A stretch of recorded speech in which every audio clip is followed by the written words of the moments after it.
I recently played in a classical over-the-board chess tournament in Austria. Now, one thing about this tournament was almost everyone I came up against had a higher rating than me. And the game we're taking a look at today is no exception. My opponent has a ELO score of over 100 points more than my own.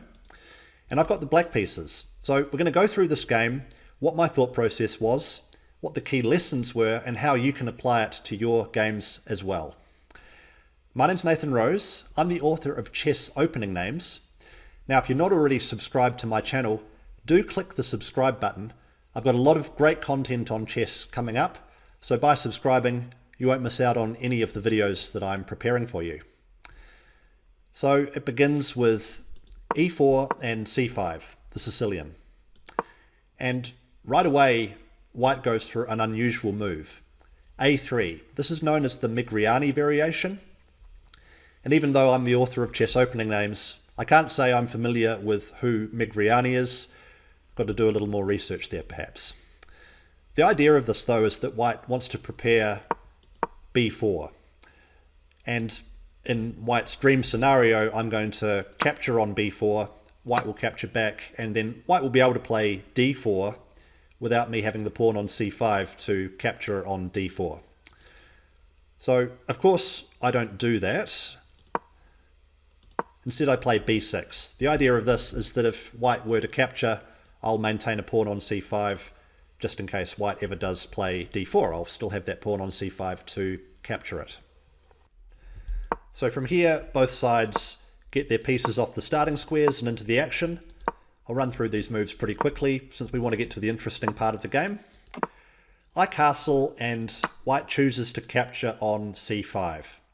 And this allows me to show the point of having the pawn on b6. I can capture with the b pawn now, therefore maintaining a pawn on c5.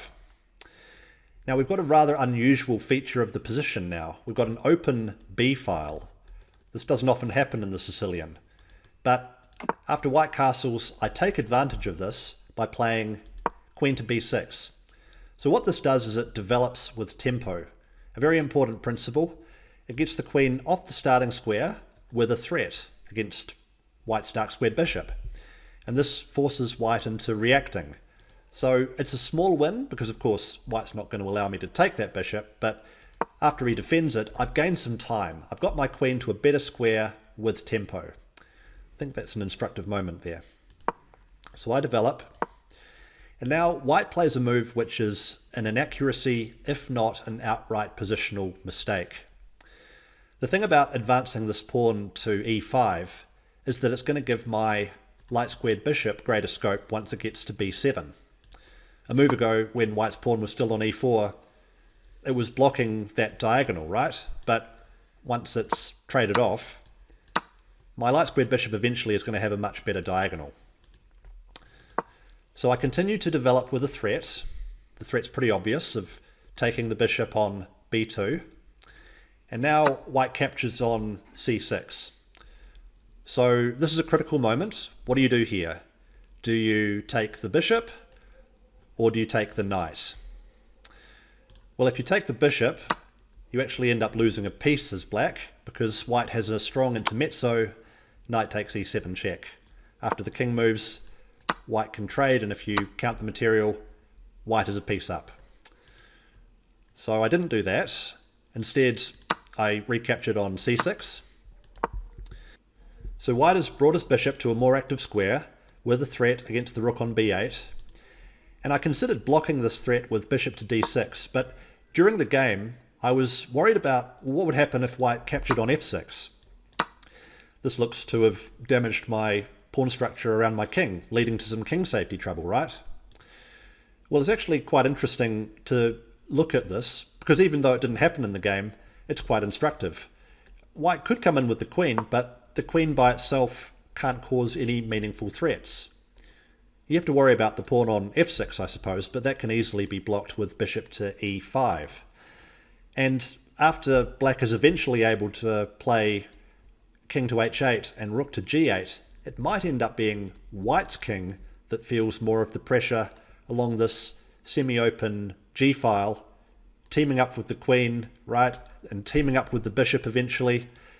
there might be more threats to the white king thanks to this G file that's opened up. Pretty interesting moment there, I think. I think you can learn just as much very often from the variations which didn't happen in the game but which could have, as the variations which actually occurred.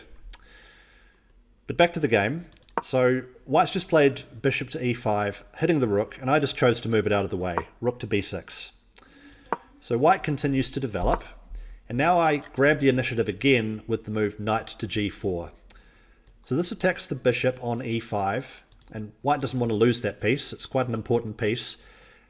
White will be very weak on the dark squares if that piece is traded. So he moves it back. And now my idea is that I want to create this pin so that I can play bishop to b7, threatening checkmate, without white being able to play knight to f3. That's my idea. Like, let's look at the alternative. If I play bishop to b7 straight away, threatening checkmate, well, the refutation is just too obvious. It's just knight to f3. So I'm trying to look at the line where there's more complexity and more possibility for my opponent to go wrong. So hence bishop to g5, pinning this knight, and my opponent finds the best response, which is just to break the pin straight away. So even though my opponent found the refutation, I still think that this pin was a good try because it gave him a chance to make a mistake, okay? But he did find the right move, so okay, credit to him. I had my reply ready. I wasn't just playing hope chess, I was still ready for the best move, which my opponent had played. So bishop to f6 threatens bishop takes c3. So if you take the knight, I take the bishop. And white responded with knight to e4, attacking this bishop. And I think this is inaccurate because it allows me a strong follow-up where I do trade on c3 and come in with knight to e5. So the knight's very strong on this central square, and it also threatens white's light-squared bishop. White doesn't want to lose that bishop, so he moves it back, and now I get my last piece off its starting square while also threatening checkmate. White, of course, doesn't miss that threat, and this is an important moment. I spent quite a bit of time here. There's a couple of tempting moves which I was considering. One of them is knight to g4. The idea of this mini tactic is that if white were blind enough to capture the knight, then checkmate would be again possible, deflecting the pawn away. But white's not forced to make this capture, and the other threat that the knight's making of coming into e3 is pretty easily dealt with. Just simply queen to e2 and white is fine. So I'm trying not to make threats if I can see the obvious refutation to them. The move I played, c4, also looks quite strong. It's breaking in the area of the board where I've got some threats. This knight on c3 is currently hanging, so there's some ideas where that knight could become vulnerable to capture. It's also going to damage white's pawn structure because you're hitting the pawn on d3 and the bishop on b3 at the same time. But actually even stronger was rook to d8. It's always a great idea to put a rook on the same file as the enemy queen, especially when you've got a semi-open or an open file. And it also provides the possibility of a tactic. Like, let's look at a move which I would consider to be quite likely. White wants to get their queen off that file of the rook, right? So now knight takes d3 actually works. You're deflecting the pawn away and allowing the rook to capture the bishop. So that would be very good for black, that series of exchanges. So c4 right away is also quite a good move. We get the capture, and after the knight captures back, white plays queen to d4. Very active and very good. I didn't really consider this move. So now, again, I've got to think about a plan. In the long term, I was considering that I'm looking very good in an endgame because white's got a worse pawn structure than I have. This is one feature of the position which I think players at my level are looking at quite carefully.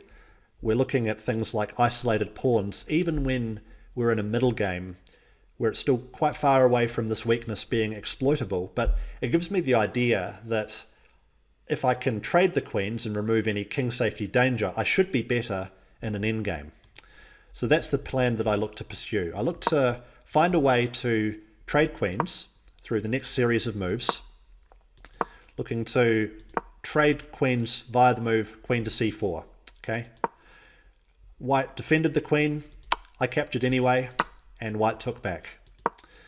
So now I'm looking to trade even more pieces. I want to get closer and closer to an endgame where these weak pawns are going to be harder and harder to defend. One thing about isolated pawns is because they don't have any friendly pawns to defend them, they have to be defended by that side's pieces. So the more pieces that are traded, the weaker those pawns become. So my idea is to trade as much as I can and just leave white with these weak pawns in the endgame. That's kind of the idea. And now white goes very passive, okay? He's put the rook on a square which defends this weak pawn, but I think much stronger would have been to create a threat of checkmate, right? That would have got me thinking. I do still have this weak back rank, and that would have just been a much better way for white to play. Rook to c1 is very passive, and I think white must have missed my next move, e5. So this requires white now to be very accurate. The rook is attacked and the bishop is attacked. The rook is responsible for guarding the bishop. So if you retreat the rook, then the bishop falls. So that would lead to a winning material advantage for me. The other move that is quite tempting for white to play, I think, is knight to d6. So answering this threat with another threat. But in this line, I take the rook anyway, and if you calculate it out all the way, it ends up being that I've got 2 minor pieces against just 1 white rook, which in general is good for the side with the 2 minor pieces. So after e5, my opponent stopped, thought, it's clear that he missed this move actually, and he played the best move, which was rook to b4. I think my opponent's quite lucky here, because the thing is, after I trade rooks and he takes back, the problem that I've got is that I can take the bishop, but he can take the knight. Yeah, that's a fortunate arrangement of pieces for my opponent. So now he's only losing a pawn after I take on c2. But I've gained an advantage here. An extra pawn in an endgame, that's still something to work with. But my opponent plays the best move again. Trading rooks would be very bad for him, by the way. This would allow me to win slowly, I think. But with the rook still on the board, my opponent's still got some chances of coming down with counterplay. Either rook to b8, which would be checkmate, so I can't allow that one. Or also rook to b7 is another idea, looking to target this weak pawn down on a7. So I create an escape square for my king. I can't allow the checkmating threat after all. So then he comes down to b7, the other idea. I want to save that pawn, and now again white plays a very active move. So now I'm threatened on the f7 square, and because this rook controls b3, I can't play bishop to b3 to defend. So my opponent is going to win a pawn back. So I try and win his pawn back, right? If you capture on f7, at least I'll be able to capture on a5. So we get these trades. It's quite clear that he wants a draw now, because as we play the next couple of moves, we repeat, and now if I play king to h8 again, we'd have a threefold repetition, and my opponent would be able to claim a draw. Now, my opponent is higher rated than me, and a draw would be a good result. But you've got to be brave in chess, and I assessed that with the bishop against the knight and this outside passed pawn, I should be at least trying to play for the win. So for that reason, I played king to f8, which does give up the pawn on h7, but now I can try playing for a win. Material's still equal, but this pawn is the ace in the hole. This is what I'm going to try and win with. So let's see. Bishop to c2. I want to defend this pawn here because white's chance of counterplay is the massive pawns he's got on the king side. So if I lost that pawn, that would present some problems, right? Because 3 pawns versus no pawns could be hard to defend, even if white was able to sacrifice a piece for this pawn. So white gets his rook behind my pawn, and I'm trying to limit white's king's activity. If I played rook to a1, then he can just bring his king out to f2. And by playing rook to a2, at least it gives him something to think about. Now he plays the best move, which is to play king to f2 anyway. And again, unfortunately, I just don't have a good discovered check here. You'd love to be able to play some move with the bishop, which unveiled a check and also unveiled a threat with the bishop, but there just isn't a good one here, sadly. So I've got to be satisfied with this check. And now this move here is actually a blunder. It looks incredibly natural. Like bringing the king to a more active position. But endgames are extremely concrete. And had I found the next move, I think I would have had great winning chances. You can pause the video here if you like, by the way, and try and work it out for yourself. But what should the move be here for black? I think it's not very easy. It's not very obvious, but I think it's maybe one of the things that separates players at my level from players who are at master level, finding a move like this. So with the move bishop to c4, you're actually threatening checkmate to the white king, incredibly enough, right? It's crazy to think that the white king on an open board with so few pieces remaining could be in checkmating danger, but the threat is rook to e2 checkmate, right? So that effectively forces white into playing f4. And the point of all of this is that you can play rook to e2 check anyway. The king moves to f3, and then you can create another passed pawn with e4 check. The king moves away again, and the transformation that we've had in the position is now white has to deal with not one passed pawn, but 2 passed pawns. And in this situation, I think black's got great winning chances. It's hard to see all of that, of course, but it begins with looking at the move which creates the biggest threat.